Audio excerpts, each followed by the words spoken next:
Welcome back to the in.pencil podcast. I'm Adam. And I'm Jess. And we're having an argument over something. We're arguing about Adam not being able to figure out a way to edit off the beginning part of a podcast because I was talking when he hit record. Which is wild because it's literally the easiest thing you can do to edit a podcast. It's just trim the beginning. It's so easy. Okay, well, all scrutiny aside, it's been an eternity since our last podcast, I believe. Yes, looking at the calendar. The last time when Adam said, hey, since we're both in the same city, we'll record more podcasts than once a month. That was in May. It is July. Yep. So things have been a little busy. Yeah.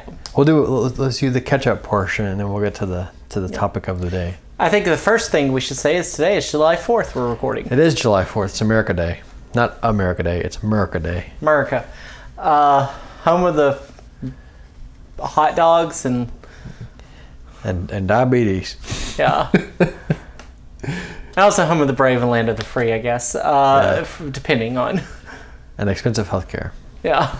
Depending on your definition of freedom. If your definition of freedom is cheap healthcare, then no, we are not home of the free or land of the free. We should take a moment to recognize that, a few hundred years ago, a few rebellious souls in New England decided they were tired of being taxed and subjected to the tyranny of a imperialistic government thousands of miles away. So they created their own imperialistic government that would tax people that were thousands of miles away. So, I mean, hey, here we are. It's America. Tell us all this time. Song is all his rhyme. So in the past, oppress becomes oppressor. That's really the circle of the oppressive life of government and whatever. Which is why I don't think government should exist in any form or fashion. But we'll have a discussion on some a other different day. podcast. Yeah, we'll do that for Arbor Day. Wait, Arbor Day is in April, isn't it? We'll do that for Labor Day. Labor Day. Labor Day. Labor Day, the day that we don't know what it means apparently because everybody has to work on Labor Day. Yeah. Anyway, so what have we been up to since our last thing? Well, it's summertime. We've done a lot of traveling actually. We have done a lot of traveling. That's been one of the things is we have been globe-trotting, except it's globe-trotting if you go anywhere because we're trotting on a globe, but it's not like we weren't going super far away. But within the artificial boundaries of our own country, though. Yeah. Not outside of the artificial boundaries of our own country. No. Yeah. Well, if you went toward the ocean, like I think at one time you were near an ocean, right? I was. So that wouldn't be artificial boundaries. That would be a natural boundary. Well, yes, but I didn't leave the artificial boundaries of my own country. You're saying, okay, I see what you're saying. But I would also say, like, there is a natural boundary. Most of the U.S. has a natural boundary to it. If I got into the water, I would have been crossing the natural boundary, right? Technically, so yeah. Did you get into the water? I did not get in the water. So you did not cross the natural boundaries That's what I just or said. the artificial boundaries. Yeah, either one. Neither did I, even though I did get, I didn't get that close to an artificial boundary. But I did get closer than I currently am. Fair. Let's be a little more cryptic about discussion. I went up north. He went out east. There. Anyway. So let's see, there's been traveling. I've been kind of getting settled back in Nashville with my new position, and I've been doing a lot of work. Going to concerts, right? Yep. He lives in a cave now. I live in a recording cave. live from the cave. Yeah, less echoey though, because I put carpet in the cave. Yeah. So. And it's interesting because this is the one part of Nashville that doesn't currently have black bears. What? Have you not heard about the black bear or black bears that have been wild loose in Middle Tennessee? Enlighten me. There have been some bears that have been like in South Nashville toward Murfreesboro, just in people's backyards, going across streets. Where are they supposed to go? We're building, we're tearing down all the forests. But black bears aren't native to Middle Tennessee. Well, where are they coming from? Don't know. Well, that's bizarre. Yeah. Maybe they got pushed out of whatever other suburban. Black bears are not native to anywhere near Middle Tennessee. They had to be pushed for a very long way. Let's do some research real quick. Okay, Adam's researching All right. the black bears and probably going to prove how wrong I am. Where are black bears native to? I'm asking Siri. If it says North America, that's not going to be helpful. What did Siri say? Here's what I found. Okay, what did you find? Black bears. All right, I'm looking it Baby's up. black balloon lets her fly. Not all black bears are black. Okay, range. The American black bear's range covers most of the North American continent. They are found in Alaska, much of Canada, and the contiguous United States, and extend as far south as northern Mexico.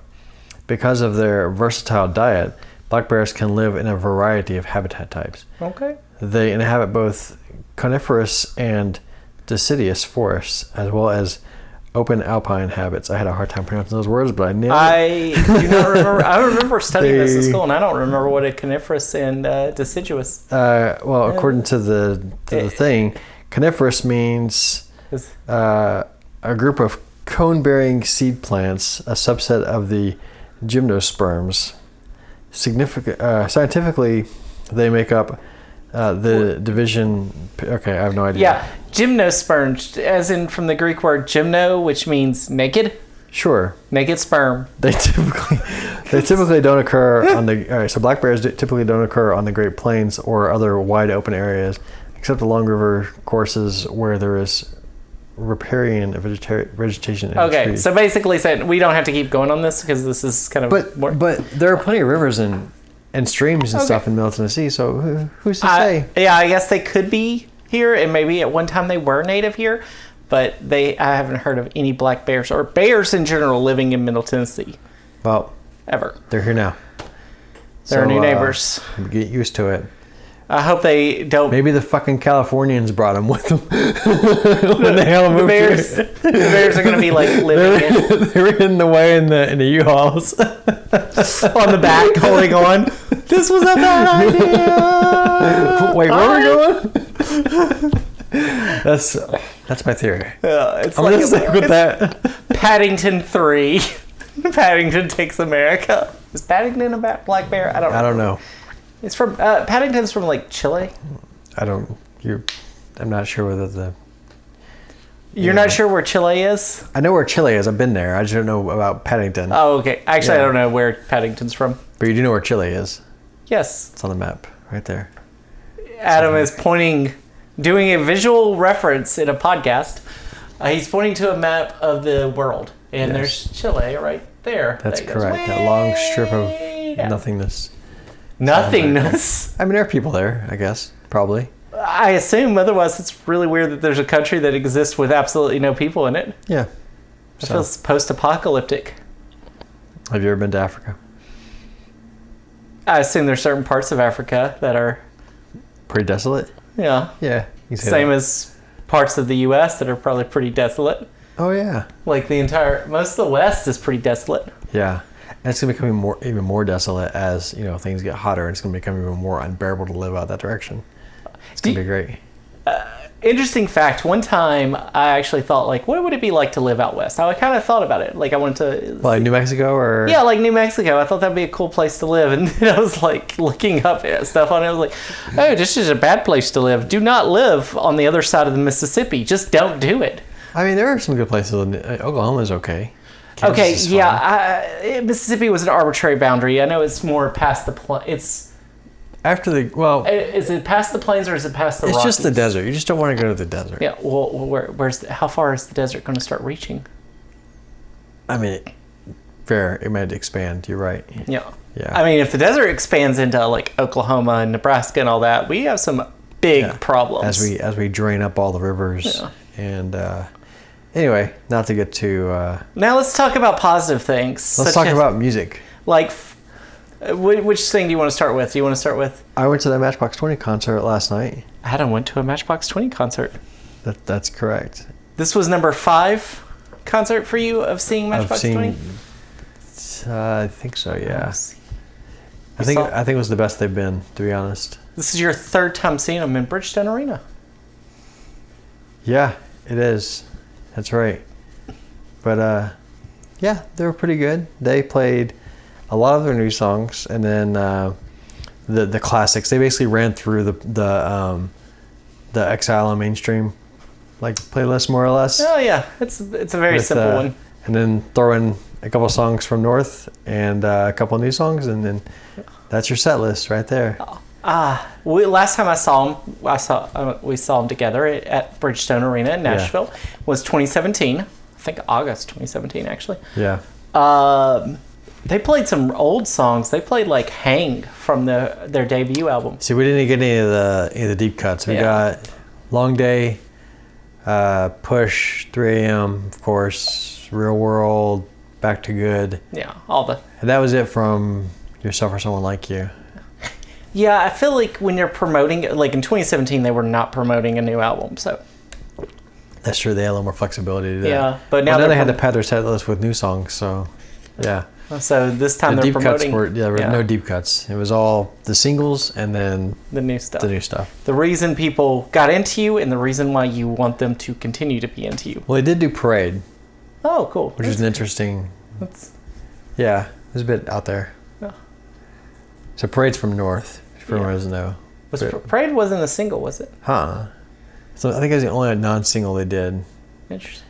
All Your Reasons, they did that one from Exile. I forgot that was a single. Yeah, and then favorite. They blazed through Real World. They were like, so they opened with Friends from the new album, and then Friends. How many of us have them? Sorry. They opened with Friends. This is the song. Anyway, it's not that. Yeah, we know. I know. Yeah, we're going into. It's not Houdini. And then the second song they played was Real World, and they were just like, let's just get this thing over with. Like, they just blazed through it, and they went straight into Wild Dogs. If you're not a Matchbox 20 fan, you may not, or if you're not into hearing them talk about it, you may not know, but Rob Thomas does not like Real World. Yeah, they don't like playing Real World. They do not like that song, or he does not like that song. I haven't heard anybody else say their views on Real World. That's true. They just He's fan service. Yeah, he says he'll play it because people love it, but he does not like it. Yeah.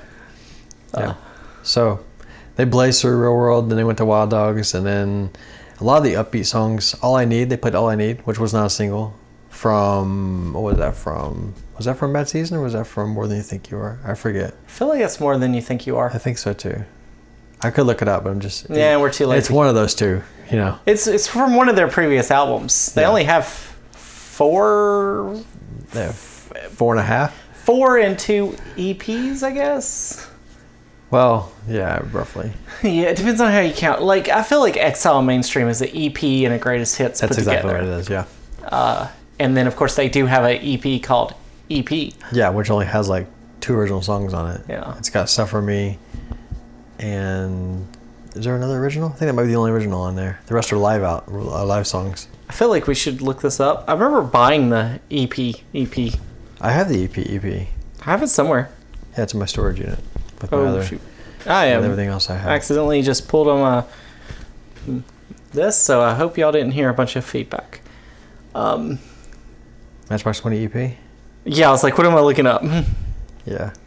So how was it overall? You said it was the best they've been? It was the best Matchbox 20 has been. Matt Nathanson was the opener. I was expecting that it was going to be Matt Nathanson and Ben Rector opening, but it was only Matt Nathanson. And he was decent. You know, a bit cocky, but decent, I suppose. First time I've ever seen him live. And, yeah. What do you got? All I Need was actually a single from More Than You Think You Are. Was it? Yeah, it was released on the same day Downfall was released, February 9th, 2004. I don't know if they did a music video for it, though. It's weird. I don't remember that either. Well, there you go. Yeah, now you know. And they played the song Mad Season, which was not. Wow, I've never heard... I don't know if I've ever heard them play the song. That was not a single. Mad Season was a single. They have a music video for it. Was it? Yep. Jeez, my knowledge of Matchbox 20. It was number 48 on the charts, the U.S. charts. Like, it was not just a single. It was a pretty popular single. Yeah, they did do all the singles. They just did, yeah. Let's see. Is there a single that like... It charted higher than Wild Dogs charted. It charted higher than These Hard Times. It charted higher than Real World, 3 a.m. or Push. Really? Well, there's reason for that. This was back in the day in the 90s. There were two categories. There's the Billboard Hot 100 and the Hot 100 Airplay, and there were two different things. Yeah. So those songs were in the Airplay, but they weren't in the technical Hot 100, which makes things rough when you're talking about like a hit versus not a hit, and it just gets confusing because Billboard's always been a little biased toward, whoever pays them the most, I guess. I'm not really sure how Billboard does their charting, but there's always been it's complex, especially in the 90s, is where there are these two charts that were basically the same chart, but not the same chart. Yeah. If you'd like to hear more about this, look up the documentary. What documentary is it? Is I don't know if there is a documentary. I was just going to make something up. We'll make the documentary at some point. We should make a documentary. Anyway, so there's a whole slew of concerts coming up, but we have some concert things we wanted to talk about. Yes. Right? So Adam and I just got back from lunch, and we were discussing concerts we want to see, because a lot of bands are playing this year, which is really nice. A lot of people just put out albums, probably post-pandemic albums they created. They worked on in 2021, 2022, and now they're putting out in 2023, going on tour in 2023, stuff like that. Mm-hmm. And yeah. So here's the question to you, dear audience member who lives in North Carolina. Greg? Is his name Greg? Who do we say? What was it? the name? George? George was the name. Because I don't normally say Greg is not a name. We haven't even listened to our own podcast in a couple. It's been a long time. I don't know the last time I listened to our own podcast. Well, we have been busy. We have. I have been doing all the busy things, such as playing Tears of the Kingdom over and over again. I have almost 100 hours into that game. And still haven't put out the videos that we recorded, so. In my defense, we've had some storms that have caused some power outages around here. I was editing the video and then the power went out, and I was like, crap. So there are some upcoming concerts that I'm interested in, but so do you want to run through them real quick? Is that what we're going to do on this podcast? I'm just very excited about Nashville concerts right now. Okay, we're going to listen to Adam running through Nashville concerts. These are all the bands that one of us or both of us are interested in going to go see this year. First Aid Kit, House of Heroes, Emery, Maggie Rogers, JPEG Mafia and Danny Brown, Manchester Orchestra and Jimmy Eat World, Testify, Three Doors Down, All American Rejects and Newfound Glory, Cypress Hill with Nashville Symphony, which should be very interesting, Tenacious D, American Football, Boys Like Girls, Wu-Tang Clan and Nas, Everclear and the Ataris, Death Grips, You Me at 6, Switchfoot, National Parks, May, The Wonder Years, Owl City, Sunny Day Real Estate, the band Camino, Andrew McMahon, is that how you say his name? In the Wilderness? Andrew McMahon? I don't know. Need to Breathe with Judah and the Lion, right? I believe so. Silverstein and the Bouncing Souls. Those are all the Nashville concerts coming up that we're like a bit interested in. I don't know if we'll go to all or any of them, but I was really surprised to come back and to see how robust the Nashville music scene has gotten since I left. It's pretty incredible. Yeah. So. Yeah, the Nashville music scene's always been there. It's just. Yeah, but these are bands that I like now. Oh yeah. Adam and I were discussing. We realized that we do tend to like very different, and you can hear in our top countdown like the top songs. Where we have very different tastes, and occasionally they cross over. Yeah. Like with K-Flay randomly one song last year or 2 years ago. Yeah, with the Arkells, yeah. And then of course we both like Matchbox 20.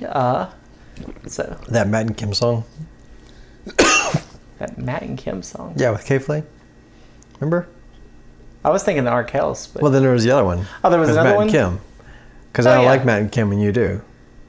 Oh, yeah, that's right. Remember? Oh, yeah. Yeah. It's been a while. It's been years. Yeah, I know. I do like Matt and Kim. That's one of my favorite concert experiences. And I don't like them. Well, we'll get into that here in a moment. I think we're going to talk about our favorite concert experiences. Okay. Because I want to talk about the two greatest things I've ever seen at a concert. Go ahead. But I was just going to say, we have very, very different tastes in music, but occasionally it comes together, and it comes together weirdly because it's not always genres. Like, we like certain artists from certain genres and not necessarily the rest of that genre. Like, pop punk is not my favorite genre, but we both really like Relient K. Sure. Americana is not your favorite genre, but we both like Need to Breathe. Yeah. So there's these like crossovers that happen, and Adam really likes pop punk, and I really like Americana. Yeah. And then there's like pop, alt pop, or whatever Matchbox 20 is considered. Pop rock? Pop rock, I guess. It sounds like something you'd eat. Alternative? I always consider them like alternative rock, Yeah. post-grunge kind of band. Because they started out like being post-grunge, Yes. like along the same lines as like, I don't know, like the Wallflowers or Foo Fighters or... That was, yeah, I mean, the thing is, like, this is the thing that when people talk about Matchbox 20, and you can tell if they've listened to Matchbox 20 in a while, when they say this, is like, I liked Matchbox 20 when I was a teenager, but then I grew up. Because their angstiness that they had in Yourself or Someone Like You, or even Mad Season, it was very angsty. Yeah. And I'm like, North is not an angsty album. No. I have And not nor is listened. the new one. Yeah, The I've new not one's really not listened either. to the new one that much, but it does not sound angsty at all from what I've heard. No. Like they've grown up too. They're no longer you know, that person. Well, it's the same thing with Blink. Yeah, they're not those same bands anymore, and we wouldn't necessarily want them to be. I think people are like, I want you to play your old stuff, but it's like that was a time. That was the '90s, the late '90s when these bands were getting famous, or early aughts. Like that was a mood then, and the mood is gone. But see, that's the good thing about these bands is that, like, if you follow them, like I've followed, or like for Blink and Matchbox 20 specifically, maybe Blink and I'm not sure who else for you. Matchbox 20, I'm not sure who else for you. Maybe Relient K or something. Yeah, like even that. Relient K has changed over the years. Even though Relient K was, But it's like we've grown up with them. yeah, It's like a one-sided relationship, I guess. Yeah. Well, it's a very parasocial.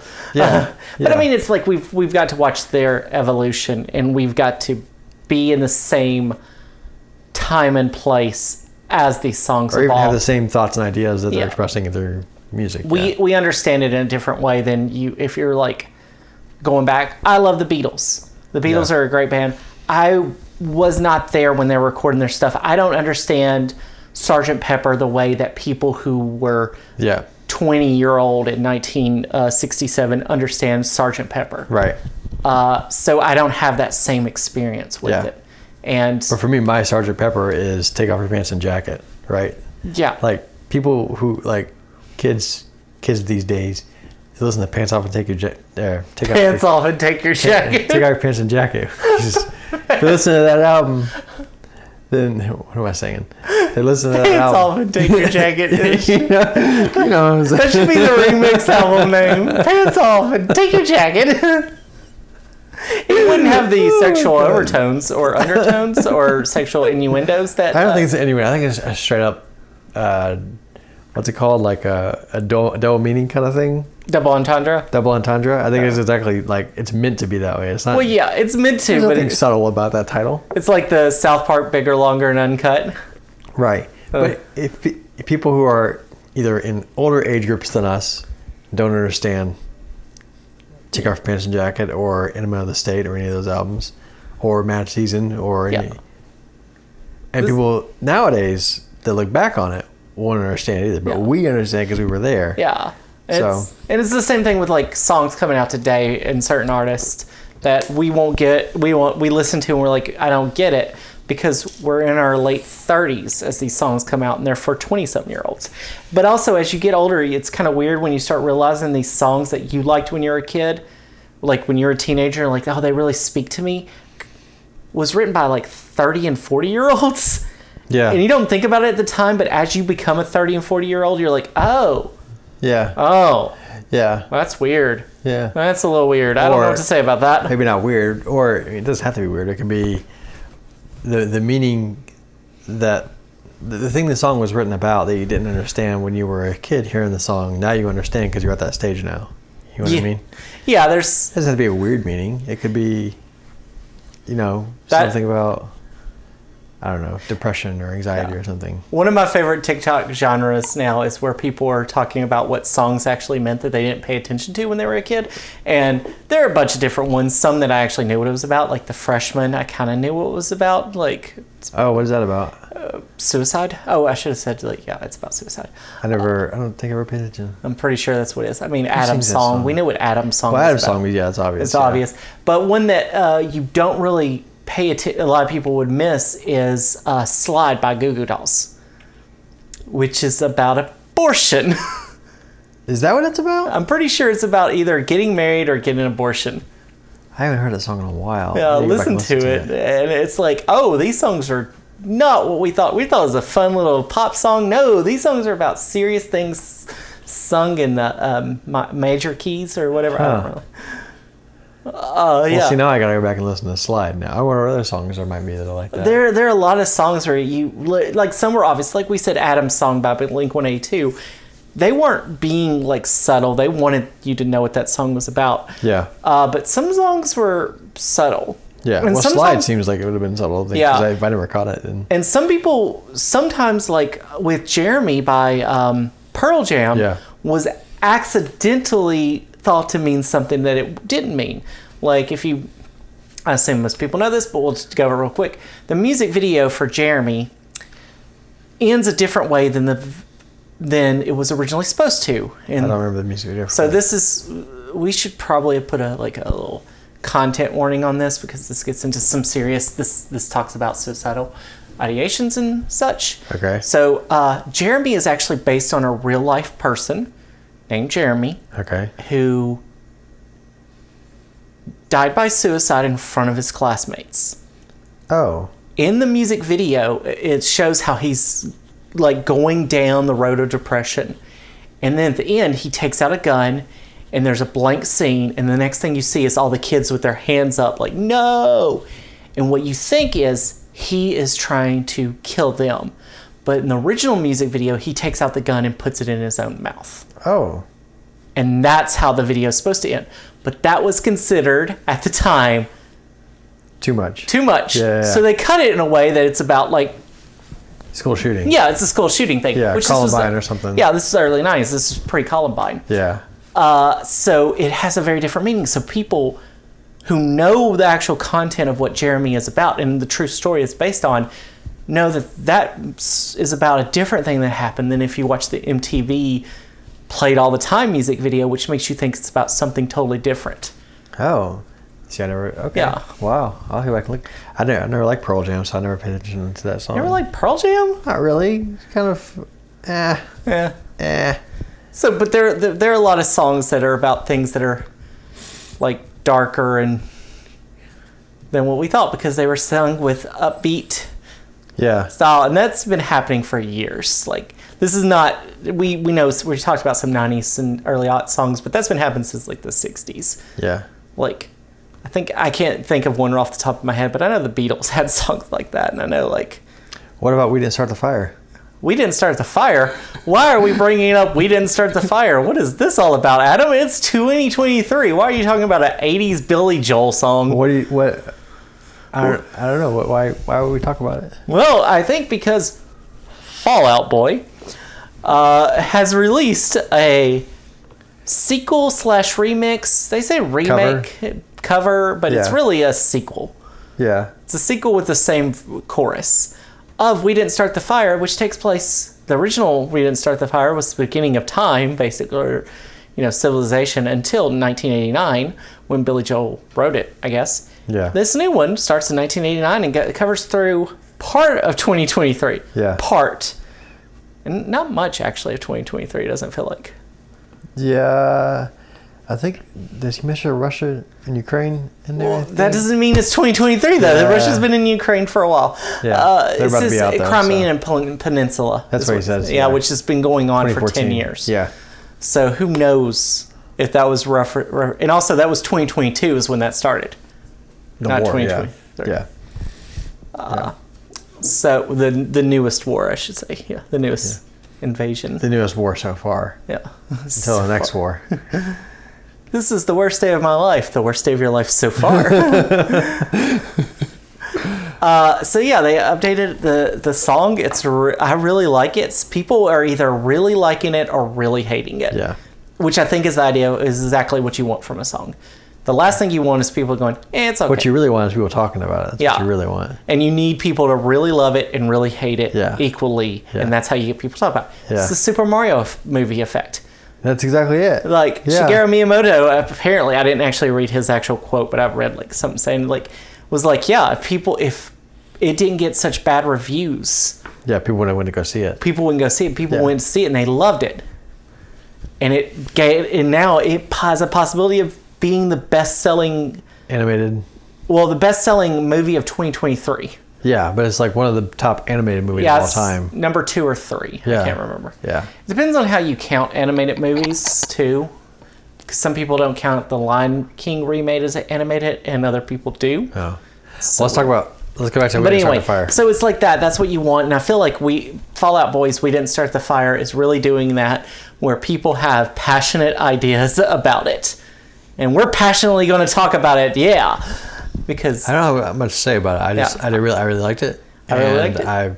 I said before, I think I said before on here, that I'm glad that Fall Out Boy is back to being a pop punk band again instead of being a pop electronic, whatever the hell they were doing for 3 or 4 albums there. Really weird for a while. But I'm glad that they're back to being what they're supposed to be. I really loved Fall Out Boy when I was a kid. This one feels like I was a teenager. But Fall Out Boy didn't come out until like the 2000s. We were already adults by the time Fall Out Boy was out. Yeah, it feels like so long ago. And of course, one of the things I really loved about Fall Out Boy is because I knew where the name came from. It's a Simpsons reference. Is it? Yeah, Radioactive Man's sidekick is Fall Out Boy. I did not realize that. No. Huh. Simpsons have so much influence in our culture. It's wild. Yeah. Like, there is a baseball team, or there was, at least as a few years ago, AAA called the Albuquerque Isotopes, which is what the Springfield Isotopes were going to move to Albuquerque to become the Albuquerque Isotopes. And they named their baseball team, their professional baseball team, the Isotopes, just because of that reference. I mean, the fans voted on it, but still. It's just great to see like the references out there. And Fall Out Boy is a great one too. And thanks for the memories. Yeah. This ain't a scene, it's a hard race. Yeah. Probably my favorite song of theirs. Do you like the I like the Kanye West remix of that song. I've never even heard it. It's pretty funny. Before Kanye got all weird and douchey, it's a pretty funny. I think he's gone beyond weird and douchey at this point. I mean, he's straight up into. We've talked about Kanye before. Yeah. We don't need to get into all that. He's gone into evil. I feel like. Yeah, I would agree. And thankfully, he's kind of shut up for a little while at least. Yeah. Somebody shut him up. Maybe he's gone back to the rehab or something, or the ward or something. I don't know. Hopefully, he's getting his help that he needs and. As long as he stays out of public eye with all that craziness. Yeah. Maybe we should just say Kanye's done. After what album should we just say, like, that was the last Kanye album and everything since then was an imposter? Honestly, I think... Well, if we want to talk about Kanye's albums, I like the first 3 albums. The College Dropout, Late Registration, and Graduation. I liked My Beautiful Dark Twisted Fantasy. So let's just end it at Graduation, just to be simple. Well, that's about it. Yep, okay. The rest of them I didn't like. I didn't like Jesus, didn't like Life Pablo. Yeah, those were all... I didn't like Donda or Donda 2. So we'll say, I'll do his college albums then. Graduation. Yeah. Graduation is where Kanye ended and whatever he began. Well, like I said, My Beautiful Dark Twisted Fantasy was really good. Yeah. And between Graduation and My Beautiful Dark Twisted Fantasy, there was the Heartless album. What was that? Love Lockdown album, whatever that was called. I forget. Yeah, whatever. But that's what we're saying. Like, there was Kanye, and then there was Racist. 808s and Heartbreaks. That was what it was called. Yeah. All right. So My Beautiful Dark Twisted Fantasy was the end of Kanye, and then whatever Ye did after that, that's what Ye did. Yeah. Ye is what he became, and what he became was something terrible. Yeah. So. Anyway, but.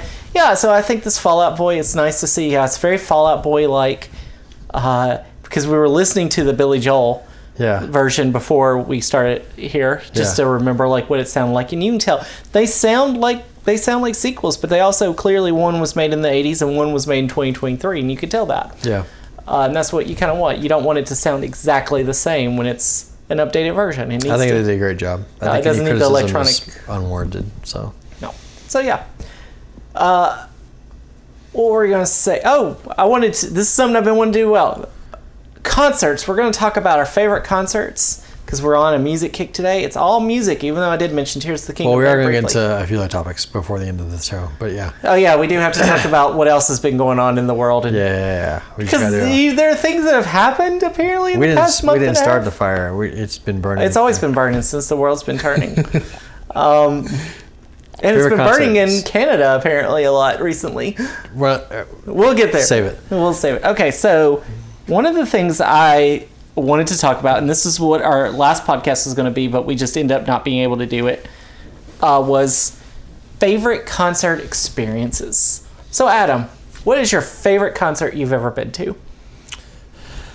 I would have to say probably, I don't know, maybe Blink-182 and Newfound Glory, like 3 days after my 18th birthday, or 17th birthday. Where was that? Was that the one in Indiana? It was in Nashville. Oh, it was in Nashville. This was the one I quit McDonald's for. Did you see Blink? Who did you see? Didn't you see someone in like Indiana and you left your lights on or something? No, that was in Nashville. That was in Nashville. Okay, I thought that was up in Indiana. Well, now I gotta tell the story. Yeah, you gotta tell the story. This is great. This is a full-on experience. It's not that great a story. I think it's a great story. But it's anyway, probably a terrible story, actually. I had this old 1978 Buick LeSabre. I called it the tank because it was a friggin' tank. Remember that fucking car? It was enormous. So is it brown? I'm trying to remember. It was like maroon. Yeah. Yeah. So close enough. Me and my late friend. Our late friend Donnie was working at McDonald's when we were kids. I think we were like 17, if I remember, 16, 17, something like that. You just said it was after your 18th birthday. I think it was my 17th. You're going back. Yeah. Well, I think the concert was my 17th birthday. Okay. Yeah, if I remember correctly. We could probably look this up. 2001. Yeah. So anyway, what am I getting at? So Donnie was working at McDonald's. Uh-huh. And I needed a job for the summer. You did? So I was like, it was summer 2001. Donnie, maybe I'll come work with you at McDonald's, right? So I started on August 3rd. I go in for my little job interview, right? Or no, I don't know when it was. It was a couple days before the concert. And I was like, I need the concert. I need the Sunday off for the concert. What's that? FYI, you just basically told everybody when your date of birth was. I don't care. Anyway. Okay. Anyway, so 3 days before the concert, I go to McDonald's. Donnie gets me an application, fill out the application. They do a little interview with me. All right. I start working that day, right? And I say, okay, but I need the day off for the concert. So it's like 2 days from now, whatever. And then, so they're like, yeah, okay. So the next day I came in and I'm on the schedule to work the day of the concert. So I'm like, no. So I didn't show up the day I was supposed to work. I came back the next day after the concert and dropped off my clothes and everything. So I worked at McDonald's for like 2 days out of my entire life. Adam was anti-work before that was a Reddit thread. Oh my God. I was like, I'm taking a personal day or what do they call it, a mental health day or something? A mental health day. I gotta get mentally rocked out. I gotta go to Blink. My health. I mean, going to a concert is a mental health day. It really is. So me and Donnie go to the concert. It's a great show. This was when they just put out Take Off Your Pants and Jacket. And so a lot of the songs are really new to me. So like I was learning a lot of songs for the first time going to the concert. Anyway. And we didn't have streaming back then. You had to actually buy the CD. Yeah, we had to go to Tower Records and buy the CD. And I bought the CD at Tower Records.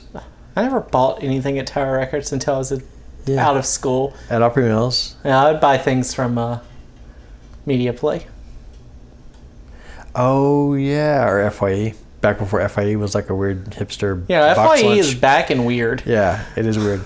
It's like It box does have lunch, basically. It does have CDs in it, though. No, they have records. I haven't seen any CDs in there. I thought I saw CDs in I've there. seen some like generic. It's like the generic Barnes and Noble type records. Like, here's Olivia Rodrigo, and here's Taylor Swift, and that's pretty much our whole selection. Yeah. Oh, and occasionally you get like here's the Beatles. Here's a repressed AC/DC, like Yeah, 1,000 copies of. Yeah, clearly new versions of these things. But so anyway, when we got to the concert, we had to park in the grass because it was at an outside amphitheater. So we parked in the grass. Uh, I parked my tank in the grass, and Actual basically, tank. I think it was sunk into the ground too.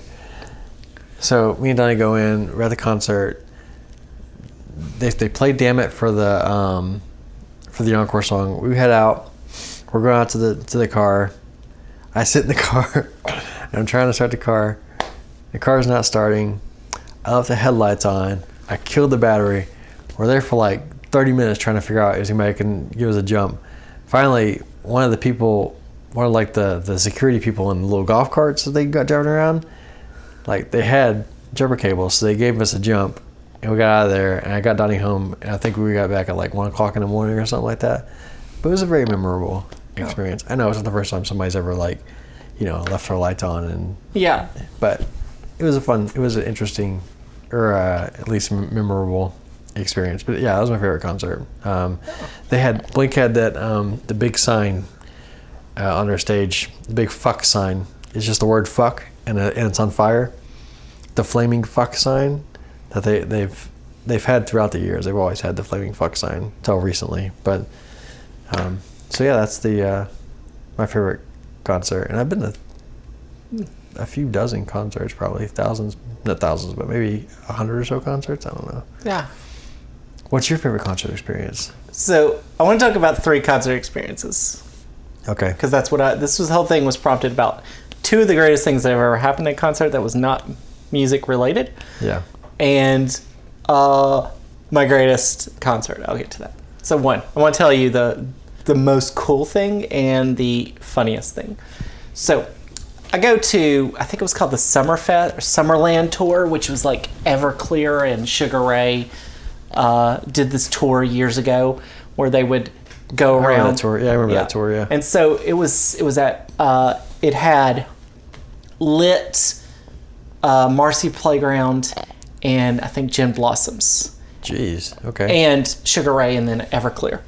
They were co-headliners. I don't know who went first on this particular show, but yeah, that was the 5 bands that were playing this. So we went to this concert, and we're up in we're in an arena, and we're up in the seats way up because we didn't get like good tickets. We got them late, and it was cheap. It's not like that. It was a nostalgia thing. It was like 2010 or 2011 or so. So it was 10 years after all these bands had hit their peak. Right. So none of them were super famous. So there was this annoying guy that every time one of the bands would get on and they would be playing like their new stuff or their stuff nobody had heard, because all of the bands were known for like 1 to 3 songs. Right. I think I can name 4 Gin Blossom songs, and I have one of their There's CDs. one I can name. And Lit, I know 2 songs, but everybody knows the one. Yeah, there's Miserable and My Own Worst Enemy. Those are the ones I know. And I love Ziploc, but nobody cares about Ziploc. Okay. It's like Eve 6 is the same way. There's like 3 Eve 6 songs I know, and that's it. Yeah. So. Here's to the Night. Inside Out. Inside Out, thank you. Yep. But so they're playing their songs, and there's this annoying guy. There 4 bands played, and he goes, "Play the good songs." Every time to every band, play the good songs. And it was so annoying because he'd do this every once in a while, and then they'd play their hit, and and then it would be the next band, play the good songs. Yeah. And so when Sugar Ray is performing, part of their performance, they bring someone on stage, a guy and his girlfriend, and he proposes, and she says yes, and it's this big deal, it's this big setup, and everyone's cheering, and then that annoying guy goes, play the good proposals. It's like the best self-own ever. It's pretty good. Yeah, he's like, we've been going on for like 2 hours of this, and he finally just goes, play the good proposals, and it was like the funniest thing ever. It was like, you have been redeemed, sir. It's pretty good. You were annoying, and now it was all worth it, because if you hadn't done that, this would have sucked. Oh my god. And I don't know if anybody else had the experience. Like, it was in a section, so not everybody heard it. Only a small group of people heard it. So that's the funniest thing, non-music thing I've ever heard at a concert. What's the best concert you've ever been to? Best concert I've ever been to is... well, I'm going to tell my other story. Hold on. Okay. Yeah, I've got multiple stories. I've been listening. to about 100 concerts or so. I got a few stories, but go ahead. Yeah. Well, do you want to tell one of your stories? Funny things that have happened, or fun things, or great things? No, not really. All right, I will say, all right, I have this friend, he goes by, I call him Glenn Dizzle. I'll just say that. He's a good friend of mine from my, anyway. So me and Glenn Dizzle went to this really obscure Christian rock concert in Virginia one time called the C-Spot Rock Tour. Do you know about the C-Spot Rock Tour? No, but this C-Spot sounds like something sexual. No. No, it's not. It's not that. I know. But it was the C-Spot Rock Tour. I think it was like 2002, 2003, something like that. So me and Glenn Dizzle go, and who is it? It's Grits.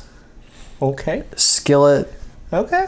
12 Stones, and who else? Grits, Skillet, 12 Stones, and somebody else. I can't remember who. Probably some Tooth and Nails band is what it sounds like. Pillar. It was Pillar. I don't know. It was Skillet, Pillar, 12 Stones, and Grits. No. So if you don't know who these bands are, just assume rap and more heavier Christian rock. Yeah. Grits is rap.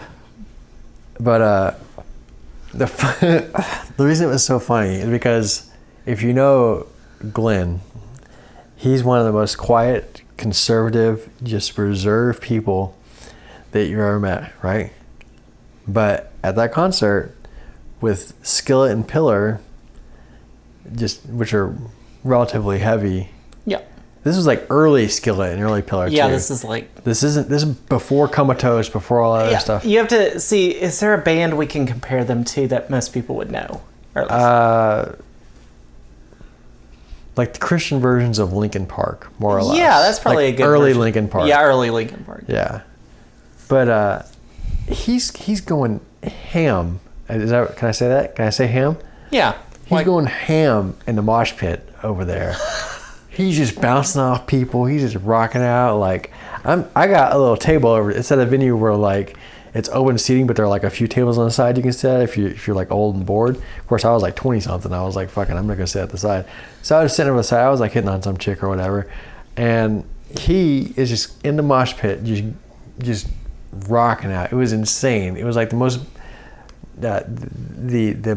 most obvious departure from personality I've ever seen someone take. Imagine if Donnie were to get in the mosh pit. Oh my goodness. It's like that. It was insane, but also very funny and very good. And the concert was not bad either. Grits was interesting live. It's one of the only rap groups I've seen live, but it was. Yeah. I've seen Grits live too. Yeah. So. All right, that's my other favorite concert experience. Now go on to, and I got to mention the most obscure Christian rock concert I've ever been to. So that is pretty obscure. I mean, I've been to Wayfest, but Wayfest is like pop Christian stuff. Yeah, Wayfest is like worship, Third Day. Third Day headlined one of them. Jars of Clay headlined another one. Yeah. Back when Jars of Clay was allowed to be in Christian spaces. Oh yeah. Maybe someday we'll talk about why they got kicked out of Christian spaces. Maybe later. Go ahead with your concert. But so the second concert, it was Live on the Green, which is a free concert that happened. Yeah. Happened, I guess. Used to be a thing. Yeah, it might be a thing in the future, but right now I'm gonna say no. I mean, I'm not involved in it, but it would happen. It was outdoor live concert, and we were seeing Dawes. Which I just had to explain who Dawes was to Adam earlier. I now know who Dawes is. Bro folk country music. Yeah, bro folk country music is what Adam calls. They're more pop Americana, I would say, and not quite bro. Sorry, bro folk Americana music. Yeah, but there are some Americana groups that are bro folk country music too. I mean, Willie Nelson would probably be considered in the bro folk country music. No, Willie Nelson's outlaw country. Outlaw country. Yeah. No, anyway, so we're at this Dawes show, and so Dawes has like one super big hit that everybody knows. Well, it's not. I mean, it's not a super big hit. I don't even know if it's their biggest hit, but it's a song that everybody really likes. It's called "All Your Favorite Bands." Okay, and it is probably one of the best songs that I've ever heard. Best songs from the 2010s and what its content is. So they're getting to the end of their set. And people are filing out because it's like nearly 11 and people always file out at the end of sets unless you're like really into the band at Live on the Green. That's the way it's always been, always, no matter who the band was.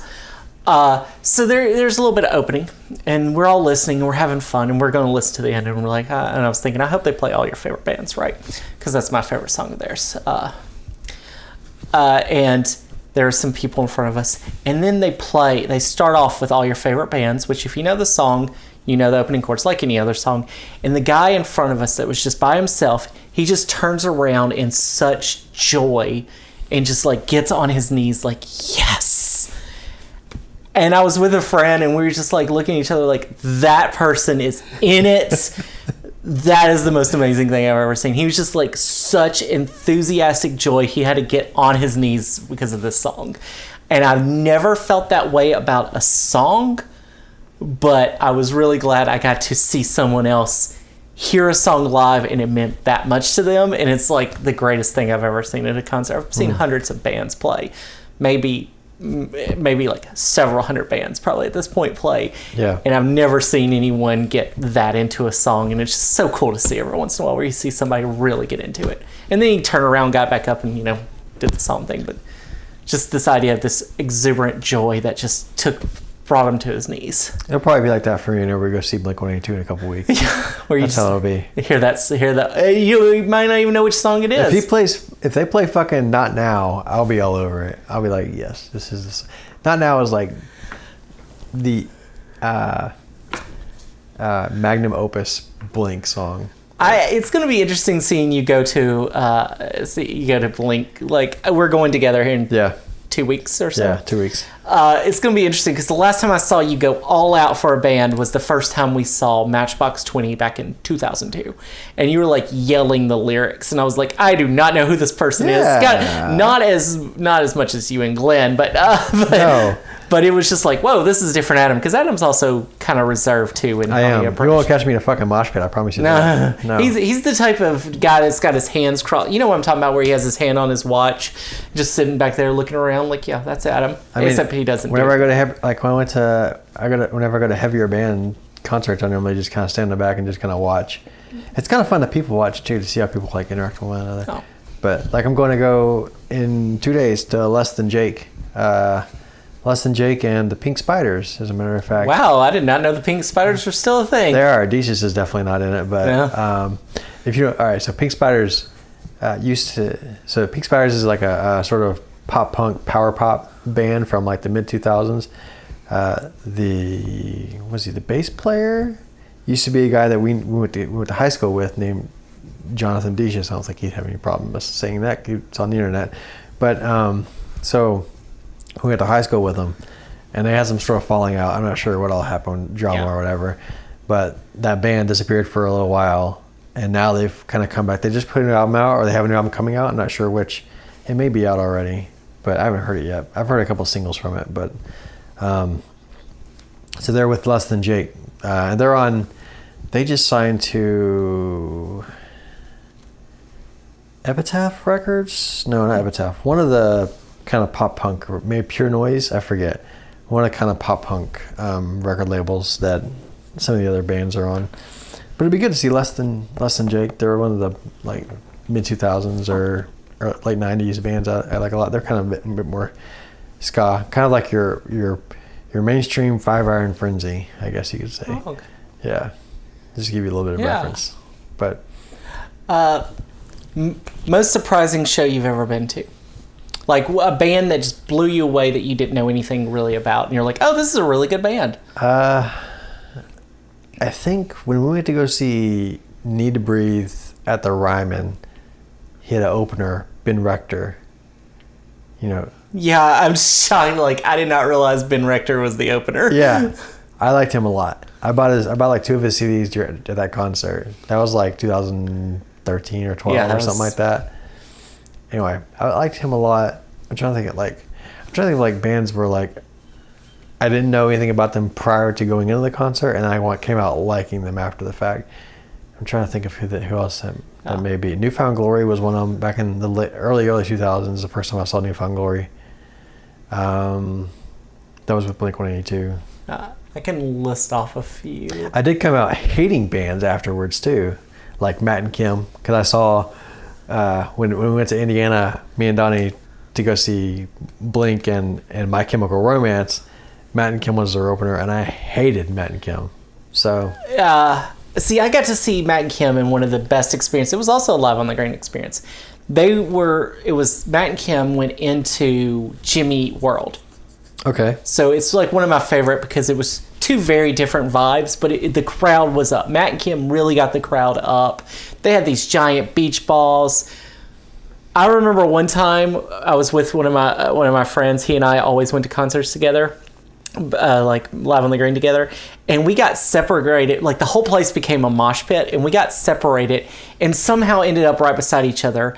I lost my glasses and found them during all this wildness, and it was like, what the heck is this? I'm mid-30s, and it was like, that was the coolest thing I've ever done.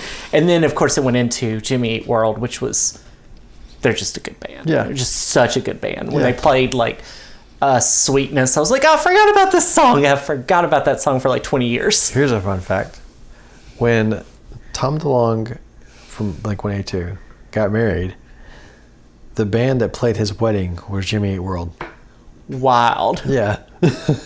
Were they famous? Yeah, it was after the middle. Okay. It was after the middle was out. Yeah. It was after, what was that, Bleed American, that album? Okay. Yeah. Fun fact for you. Such a good band. If you ever get a chance to see Jimmy Eat World, you should see him. We have a chance to see Jimmy Eat World. I've seen Jimmy Eat World though, but I haven't. So we need to. You need to go see him. Yeah. No, not you. We need to go. Okay, see we'll him. talk about that. Yeah. But I'm trying to convince of the slew of concerts I named off earlier. I'm trying to convince for us to go to those. Otherwise, I'll just go alone. I don't give a shit. Bands that I saw that blew me away, I knew nothing about. The Lone Bellow, which is on my top of 2022. Who? 2023 list. The Lone Bellow. Okay, yeah. All right. And another band, which I did know a little bit of their music, but I didn't know their style, was Judah and the Lion. I'm liking them a lot more recently. Yeah. I went to see them. So we were going to see Avett Brothers at a festival, and Judah and the Lion was the band that played before them. So we were getting up front, like, so we could see the Avett Brothers, because I'm a big Avett Brothers fan. Bro folk. Yeah, bro folk. Bro country. Bro folk country, if Sure. you're in your subcategory, how you would say that. Bro folk country with Christian themes. Need to Avett breathe. Brothers? Like, Avett Brothers have Christian themes in their stuff. Really? Yeah. Are they Christians? I don't know. But they have Christian themes. Okay. Need to breathe-esque. Yeah, I would say. okay. Not as Christian as Need to Breathe. They're not a Christian band, but they do have some, stuff. Yeah. Anyway, so we Judah and Lion, and someone was like, "Yeah, this place is about to get rowdy," and I was like, "What the heck are they talking about?" Because I knew a little bit. Like I knew one song of theirs. I think I knew "Take It All Back." Yeah. Okay. So I knew that song, and Yeah. I didn't realize at the time, but I had heard "Suit and Jacket" before, and I didn't know that was them. And then they get up there, and it's like banjo music, except mosh pit banjo music is what it felt like. Like the whole place just went wild, and it was loud, and it was banjos, and it was like not rapping, but whatever the folk rap that happens, that type of stuff is what it felt like, and just like screaming and singing, and it was like, this is the weirdest thing I've ever seen, and it was perfect. And I got more into Judah and the Lion after that, and that was like 2018. See? Yeah, concerts open you up to people. I think there's I don't have any other bands that I've gotten into after. Red Hot Chili Peppers I got out of after seeing them live. Yeah, I don't think I'd be into them. They were not good I've never liked them. at the show I saw. That's how I felt about POD whenever I saw POD live. I was like, they suck. Who was it? I'm trying to think of other bands that I was just like, this is not a good band. The first time I saw Everclear, I think I've seen them twice. Yeah. I did not like it. They were opening for Matchbox 20. Yeah. And it was very loud, and I couldn't hear what was going on. And Yeah. it's okay if you do loud music, yeah, but it just felt like their music was louder than their voice, and I couldn't hear their songs. And they had really important the lyrics of their songs. Well, that's how it was when we went to go see Matchbox 20 with, who was it, the Black Crows or something like that? Counting Crows? Counting Crows. That was terrible. They were terrible. I didn't like the Counting Crows during that show. And then we saw Matchbox 20 with Sugar Ray. Sugar Ray was actually pretty good in that show. I think they were good. You were not there. I wasn't at that one. You weren't at that one. No. Never mind. And I think it was American Hi-Fi was the opener. That's a strange. Was it American collection. Hi-Fi? I believe it was American Hi-Fi was the... American Hi-Fi with who? Sugar Ray and then Matchbox 20. I don't think American Hi-Fi... They were the opener, so they only played a 15, 20 minutes. Yeah. So this was early days. I don't even know if they were that famous yet. I mean, they had that Flavor of the Week song back in 2000, but that was it. Yeah. We saw Lifehouse before, at one show before Lifehouse had their second hit, You and Me. Yeah. This is back Hanging on a Moment or whatever. Hanging by a Moment, yeah. Yeah. And then they had a bigger song come out after that. Yeah. A wedding song, basically. Yeah. You and me. We don't need to sing it. I got Countrified. Okay. Yeah. My favorite, I never said it, but I'm not going to spend a lot of time on it, but my favorite concert I've ever seen was Paul McCartney at Bonnaroo 2013. All right, so we're going to wrap all that up. That was a lot to get through, so... Yeah, I mean, it was a very music-filled day today, and we've got more stuff we want to talk about, which I guess we'll have to do another podcast soon. Come back tomorrow. Maybe we'll do it before August 2025. Possibly. We'll see. Don't get your hopes up. Anyway, I've been Jess. I've been Adam. Bye. Bye.